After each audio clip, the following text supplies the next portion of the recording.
खूबसूरत, मेहनती और मासूम लड़की थी जो कि एक नामी मेकअप आर्टिस्ट बन अपना पार्लर खोलना चाहती थी। उसके पास हुनर तो था, पर अपने सपने को पूरा करने के लिए पैसे नहीं थे। पर अपनी जिंदगी को बैलेंस बनाने के लिए पास ही के ब्यूटी पार्लर में काम करना शुरू कर दिया था। वहीं दूसरी तरफ उसकी जिंदगी में मुसीबतों के पहाड़ कम ही नहीं हो रहे थे। मनोज नाम का एक लड़का आए दिन उसका पीछा किया करता था। वो कई बार उसे समझाती, पर फिर भी वो अपनी हरकतों से बाज नहीं आता।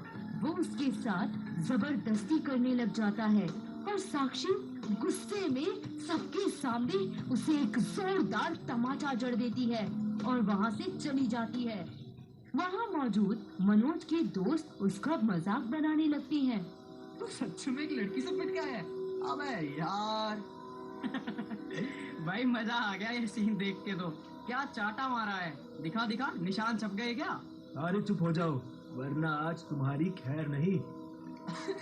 अबे तू हमें मारेगा और हमारी जितनी बेइज्जती होगी ना, हमें उसकी कोई टेंशन नहीं है। अभी जो तेरी बेइज्जती हुई ना उस लड़की से पिटने की, तो उसके बारे में सोच अभी। हाँ भाई, सच बात बोल दी तूने।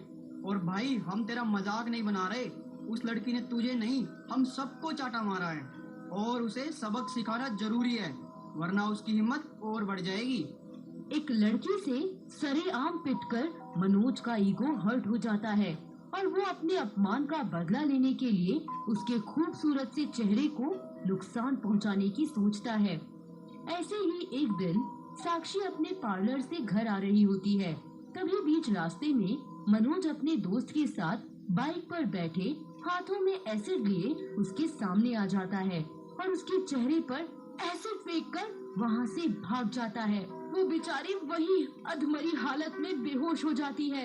आसपास के लोग जल्दी से उठाकर उसे अस्पताल पहुंचाते हैं। कुछ दिनों बाद वो ठीक होकर घर पहुंचती है, जहां मोहल्ले के लोग उसे देखकर उसके चेहरे से घृणा करने लगते हैं। जब वो अपना चेहरा शीशे में देखती है तो जोर से चिल्ला पड़ती है। उसके घर वालों को अब उसकी शादी की चिंता सताने लग जाती है। इसलिए वो मनोज का पता लगाकर उसकी माँ सावित्री और पिता हरि से अपने बेटे की शादी की बात करते हैं।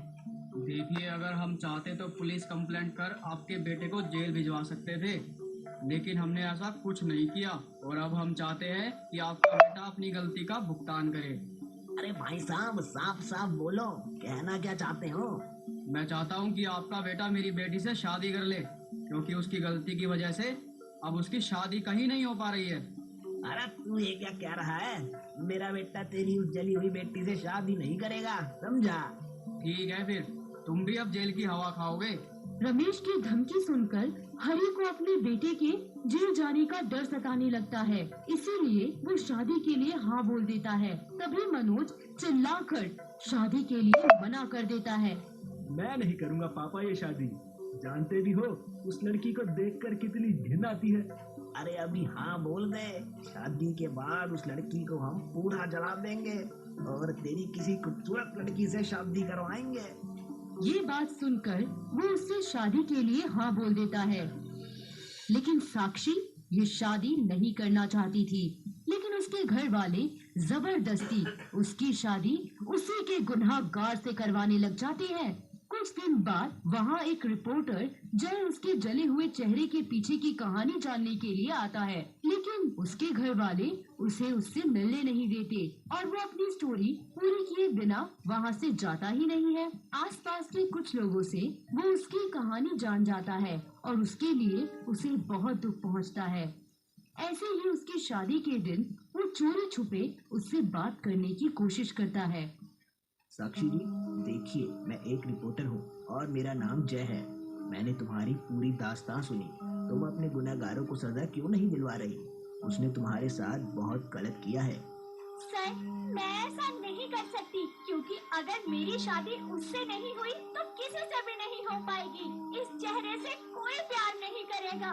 मेरे घर वालों का नाम बदनाम हो जाएगा, वो अलग। देखो, ऐसा नहीं है। वो लड़का जब तुम्हारे साथ गलत कर सकता है तो किसी और के साथ भी गलत कर सकता है।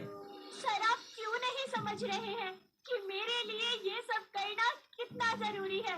मुझे अपने घर वालों के खातिर उनकी बात सुननी ही पड़ेगी। पड़ेगी। देखो, मैं तुम्हारी इसमें मदद कर सकता हूँ और उस लड़के को जेल भी भिजवा सकता हूँ, लेकिन इसके लिए तुम्हें गवाही देनी होगी। और हाँ, तुम्हारा दुख मुझसे देखा नहीं जाता। देखना पड़ेगा साहब, क्योंकि अब यही मेरी जिंदगी है। मैं अपना खुद का चेहरा शीशे में देखकर डर जाती हूँ, तो कोई लड़का इस चेहरे को बर्दाश्त कैसे करेगा? मुझे मेरे हाल पर छोड़ दीजिए। ये बात बोलकर वो शादी के मंडप में जाकर बैठ जाती है। जय को उसके दुख का बहुत ज्यादा एहसास होता है और वो जबरदस्ती मंडप में घुस उसकी मांग सिंदूर से भर देता है और उसे मंगलसूत्र पहना देता है, जिसे देखकर सभी लोगों के होश उड़ जाते हैं। वो उन सभी लोगों का मुंह बंद करवा देता है जो साक्षी को भला बुरा कह रहे थे। थोड़ी ही देर बाद वहाँ पुलिस आ जाती है, जिन्हें जय ने बुलाया होता है, और वो मनोज को जेल भिजवा देते हैं। साक्षी भी अपना बयान देकर उसे सलाखों के पीछे भेज देती है। देखते ही देखते वो अपना एक ब्यूटी पार्लर भी खोल लेती है। कुछ दिनों बाद ही वो एक बेहतरीन मेकअप आर्टिस्ट बन जाती है और अपने पति जय के साथ खुशी खुशी अपना जीवन व्यतीत करने लग जाती है।